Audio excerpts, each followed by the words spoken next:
yoked together so that they could equally plow as they're going forward. And that term is oftentimes in rabbinic thought a phrase or a metaphor for the Torah itself. My yoke is easy and my burden is light. You know, there's something that Yeshua has to offer that Judaism in and of itself without Yeshua doesn't. And that's not an anti-Semitic statement. Some people would tell me that's anti-Semitism. It's not.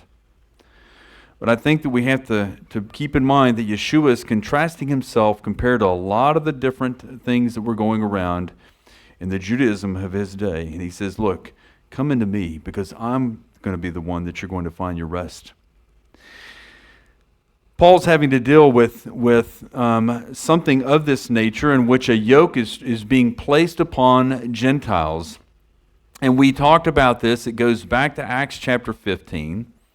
And in Acts 15, we know that there are some of the Parashim, some of the Pharisees, not all, but some of the Pharisees are coming and saying, look, they go up to Antioch and they come from Jerusalem, and maybe some of these have been Jacob's cohorts. We don't know, but some of these had gotten off on their message of what the Besorah, of the good news of Yeshua, of the gospel is.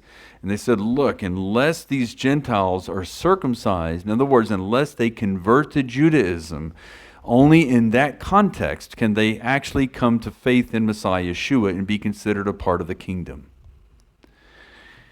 And there is this big decree that goes out, and the apostles have the first Jerusalem council there in Acts chapter 15 that we spent some time on a little bit last year.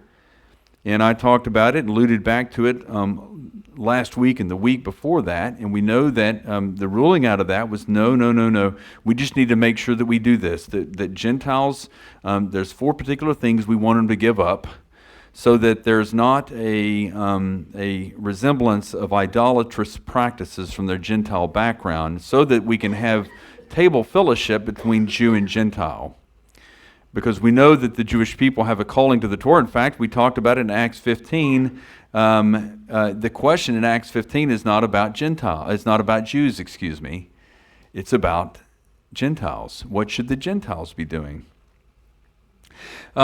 As we go into this, and we'll pick up and read, I was, as Paul continues to unravel his testimony and talk about how God worked in his life. And again, we have the priority. I've titled this series Messianic Jewish Priorities, and that the first priority is wake up. The Besorah, the gospel. That's the first priority. That has to be the priority.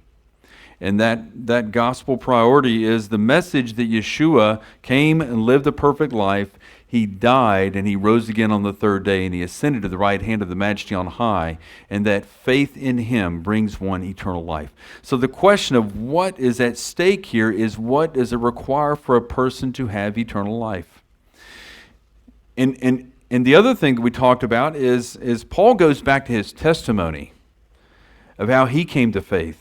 And priority number 2 is being rooted in your testimony. And so many people that come into the Messianic Jewish movement, or whatever movement you want to call it, that there's something that's a particular interest to them. That starts to kind of become the thing, and they lose track maybe of the gospel, and they lose track of their own testimony. They lose track of why they even came to faith in Yeshua in the first place. And if we lose focus of the Besorah, the importance of the actual message of the gospel, and if we lose focus on our testimony, why we even came to faith in the first place, we can shipwreck our faith.